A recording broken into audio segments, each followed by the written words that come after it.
Welcome to ILTACON 2022. I'm excited you're here. You guys are such a cool organization. You're at booth 607. Correct. And there's some really interesting stuff happening on the floor. All right, so tell me, what's the cool hook for here for ILTACON for you guys? That's a funny thing. So the stand you make reference to is Bryter because it's the Bryter stand, right? We light it up. It's a bit of a pun, but we try to be punny and fun and make something very complex and something challenging more tangible and more easy to use. So, well, you know, it's a nerdy subject. It's like ILTACON. It is like ILTACON. ILTACON has nerdy roots. It's technically, you know, the former legal informatics community. It's the people who actually built up the architecture of the firm from scratch. They met about the really dry subjects that people were not super interested in the 80s and the 70s. And now suddenly things become, you know, tangible and glossy and suddenly actually very relevant. And cool. And cool. Well, now you make it cool. ILTACON is a cool conference about that, and we, you know, build workflows for legal engineers. Like legal engineers use our platform to build digital tools, which is a form of software development, just in a faster and easier way. And that needs to be fun. Like it needs to be tangible. Like it is about, you know, getting dirt under your fingernails. So we want to make this as glossy as possible, and that's why our stand tries to showcase that. That's maybe the one thing we can do that other companies can't, is showcase what you can do. So you can actually build an app in like 30 minutes. Which is awesome. We do a building bar. We have some champagne there, and we try like bubbles and building, and we kind of try to build something in like 10 minutes, an intake tool or something. And it works. Like that's the funny thing. That's the magic a little bit in the time we're living, that you can actually pull things like that off. It's really interesting to watch you guys work. It's an awesome service, but it's also fun, and that's something that the legal space needs. And we talk all the time about trying to move the needle, but we never talk about why we want to move the needle. And I think maybe the adoption and the usability should be part of that conversation. All right, let's go a little bit further. If someone doesn't know who Bryter is and they don't know what you guys do, and they come to your booth, what's a question you would want them to ask you?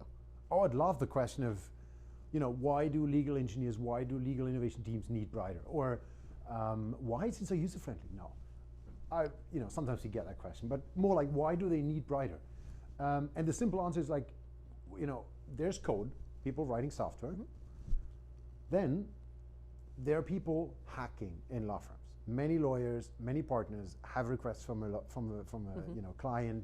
Somebody sends in a super complex Excel. There's this big gap between very long-term IT development projects and then the everyday stuff that isn't really done well. And there's a big gap in between where you need something to build fast, but still enterprise ready, reliable, secure. Legal engineers are the people to do that, but they need a code, of course, but even coding needs input from the domain experts, from the lawyers. Like if you build an NDA generator, the decisions of what goes into the clauses, what you need in there, is domain expertise. And that kind of needs to be captured in there. So you have this collaborative element of the lawyer and the coders kind of collaborating on one thing. And this is where you need to make it super easy to use and user-friendly. The platform still needs to have the requirements that are complex, right? You need the powerful stuff. It needs to actually become low code or even code at some point. But the core part, the modeling of the rules, the decisioning, the stuff that captures the knowledge, that needs to be easy to use, because people who have zero interest in building, they need to get it. And they don't even need to get it like after watching training videos of 2 hours. They just need to get it in like 30 minutes after the break. That's like the time spent you need. So you guys are basically saying that the TikTok timeline is exactly where you want to be. Kind of. It's, you know, we called it Lego for lawyers, but it's not, you know, and we have little Lego boxes, but it's actually, it's short selling, because, you know, at some point people, you know, Baker McKenzie, Hogan Lovells, Paul Hastings, Reed Smith, they're all building on Bryter. Like the Clifford Chance application development team builds on Bryter for their clients. That's enterprise-ready stuff. Like banks run that. We have banking customers. If I tell them it's Lego for lawyers, sometimes they're like, you know, I want a real pirate ship, not a Lego pirate ship. So the truth is that it is actually a pretty sturdy enterprise building box, but to make it tangible and useful, we still have Lego bricks to make it easy to use. And kind of. You have to. I think you have to have both parts of that. And it does seem like you guys are absolutely marrying that quite well. If this is current state for you, where would you like to go next? Let's say in 2025, where would you like to be? Oh, you know, the funny thing is, we started with that idea, and we're not that old. We're 4 years old now. It's not so long. we had a funny ride, right? It was fast. We're only 4 years old. We just had an anniversary. We said, like, where do we want to be in 4 years? And the funny thing was that in the last 4 years, there was the initial idea of what we want to build. There were some ideas. Of course, our technology at the core is something that has been described in the 1980s and 90s. It's possible. Workflow automation isn't something that is entirely new. Absolutely not. But you then do what your customers tell you to build. Like, you have a very clear feedback cycle from the customers who built stuff, and some of the things they wanted us to add, we didn't know they needed. For example, publish in several instances. Like, if you're a law firm and you build an app for several clients, that you need the ability to publish in different ways and manage those. It's something entirely invisible. You don't even see it on the platform, but it's very complex to build, and it's very, very useful if you then as a law firm are able to kind of control all of that and kind of service your clients and have this cockpit, but at scale. We would not have figured that out, so they told us. So today, we're just at that stage where law firms start to add a little bit of a digital delivery to their traditional service offerings.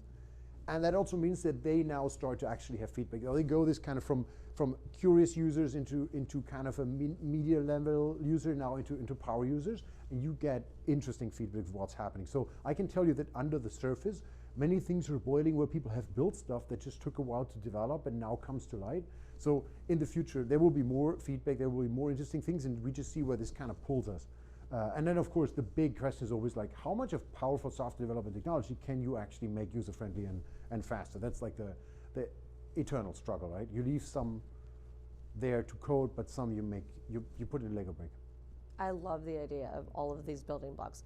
Bryter and the next generation of legal technologists are going to need those tools in ways that we haven't even imagined yet. Yeah, we're super curious what that brings, and it's there to build and to play around. And actually, I always thought that humanity is always defined by their tools they're using, right? I mean, we had iron and bronze and sticks and stones, and then we kind of went into the computer age. And lawyers have basically pen and paper and Microsoft Outlook, right? But we don't really use it. Like, we use Outlook like a digital typewriter. Absolutely. We just write it down, send it out, but it's exactly like pen and paper. It's not different. And I'm really curious what is going to happen to the business of law if you now have better tools. Not talking about Bryter, but what you bring together here at ILTACON, like that's evolution, right? You have it there. That's evolution. These are all tools that make the business of law better, faster, easier, more user-friendly, and at the end, more human. I'm really curious to where this gets us, actually. Me too. Let's see what happens next. Good stuff. Thank you so much for joining me. Thank you very much for having